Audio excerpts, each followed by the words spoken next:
violent vibration and create a loud boom within the building. So it was boom, boom, boom, boom, boom, and that kept, as it got closer, it got louder and louder. We just covered up and hoped for the best. In the streets below the World Trade Center, every floor that hit fell in a pancake fashion.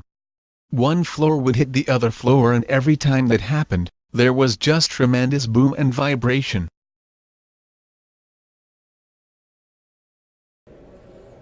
I almost made it back to the stairway, and that's when the collapse of my building started. And yeah, we kept waiting for the big beam or the big piece of concrete to come and get us, and for us it didn't come.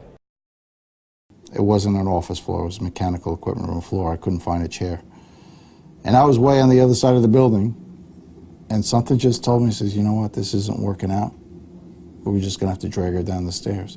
So I start running back to the stairway, and I get about 3 feet away from the stairway door, and the collapse starts, with us still inside. And what did you, when you say the collapse started, what were you experiencing at that point? The floor started moving like it was ripples on a lake, and then started hearing and feeling tremendous vibration as the floors were hitting each other. And it was unmistakable. You knew the building was collapsing. Definitely, it was our building was collapsing. Yeah. And finally got the stairway door open, and dove for the stairway. And one of my guys was waiting for me on the stairway, Matt Komorowski, and the collapse created a strong wind. It was all the air in the building was being compressed, and that wind blew him down 2 flights of stairs. It picked him up, and he injured his ribs in the process. But this wind was also filled with debris, and we're getting whacked with debris as the building is starting to collapse further and further down. And at first it was distant, and it got louder, and the vibration was more violent the closer it got. And it was also this eerie sound of twisting steel all around.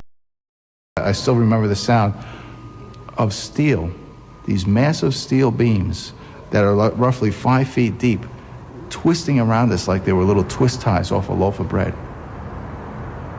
I'll never forget it. the building start collapsing? Just before I made it back to the stairway on the 4th floor, that's when the collapse of the North Tower started. So were you separated from the other men?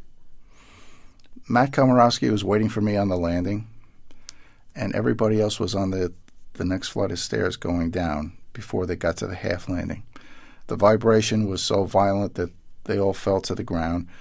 Matt Komorowski was actually picked up by the air currents that were being created from the compression of air inside the building with the collapse coming down, and he actually got thrown down about two and a half flights of stairs.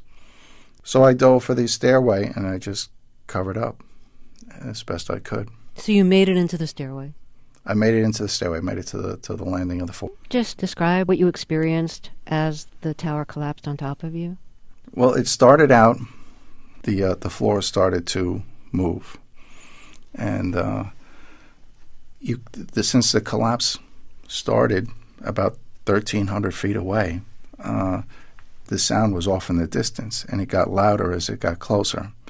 And you could hear the floors hitting the other floors, and every time that happened, it created tremendous vibration in the stairway. And you could also hear the sound of twisting steel all around you. And it got louder as the collapse got closer. And it would create violent vibration and create a loud boom within the building. So it was boom, boom, boom, boom, boom, and that kept, as it got closer, it got louder and louder. We just covered up and hoped for the best.